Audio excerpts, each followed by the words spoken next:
Almost 2 weeks ago, BattleBit Remastered launched on Steam. And since then, it has only gained more and more steam, with yesterday hitting 87,000 concurrent players. This game is absolutely blowing up, especially when you consider it is a game developed by 3 people. This is an indie project at its finest, and it's going absolutely crazy. But what has allowed BattleBit to blow up so much? That's what we're going to dive into in this video. So first things first, tons of people for years have made it seem like the only shooters that people will play is Battle Royales, which is true. The biggest shooters these days are Battle Royales, and a lot of developers have tried to kind of chase that trend and make their own Battle Royales, hoping to get those huge player bases. But here's the deal, there's tons of gamers, me included, that are sick of Battle Royales. We want new fun first-person shooters that aren't Battle Royales, and BattleBit is exactly that. So they were able to capitalize on the fact that there's actually been a lull in non-Battle Royale related first-person shooters, as that's been what a lot of publishers and developers are pushing. Whereas the developers for BattleBit were able to basically take their own vision and just create it. And it turns out it's what a lot of people wanted. Now the gameplay is extremely fun, we've talked about that in previous videos, and it's also really smooth and it just plays really well. The game also literally can run on a toaster, which definitely doesn't hurt anything, as literally any PC can basically run this game.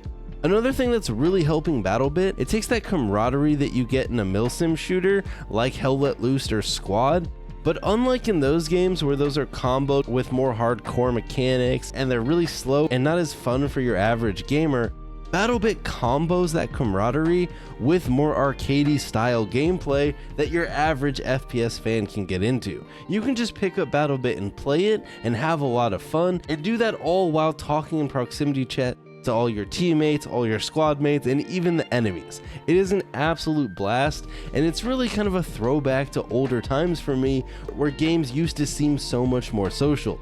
That's what BattleBit feels like today. There's so many funny clips and so many funny moments of people using the proximity chat, or just people using the proximity chat to coordinate pushes, ask for help, etc. It is super cool. The game also has a pretty good variety of guns and gun customization options for those guns as you're progressing through all the levels. The thing that I really like about BattleBit in this regard is it really does feel like you can use whatever you want.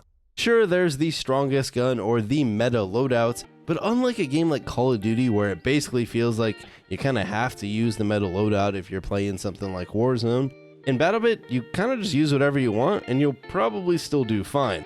I've just been making my own loadouts, I haven't even looked anything up, and I've had no problems having really good games. But if you want to look up loadouts, those also exist too. They're all over YouTube and you can find them for all your favorite guns. So it's like a good combo of both sides. You have players that can kind of just experiment and use whatever they want, but there's also still, the more refined loadouts that you can find. Another crazy thing is that the developers have already added a new map to the game. As of Friday, BattleBit dropped a new map into the game, which is crazy because the game had barely been out more than a week.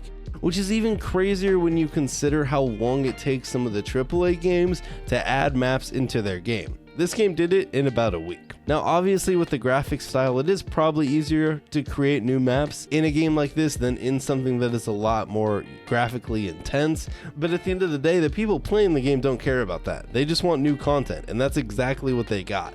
You have a wide variety of game modes and maps, and the game feels fresh and fun to play pretty much all the time. Now I don't know how much bigger BattleBit's gonna get, but at this rate, it keeps on growing, and it's already well outperformed my expectations. Especially when you consider the game isn't even free to play. It costs $15 to play. I'm so interested to see where this goes, because I think this could actually have really good effects on the gaming space as a whole, as hopefully publishers see that every game doesn't need to chase the same trend. Instead, maybe you can give developers money to create the visions that they want to make instead of just hoping to hop on to the next trend. I hope BattleBit keeps growing. I'm having a ton of fun playing it. I hope you are too. Let me know in the comments what your favorite BattleBit gun is. I hope you enjoyed the video, and I'll see you all next time.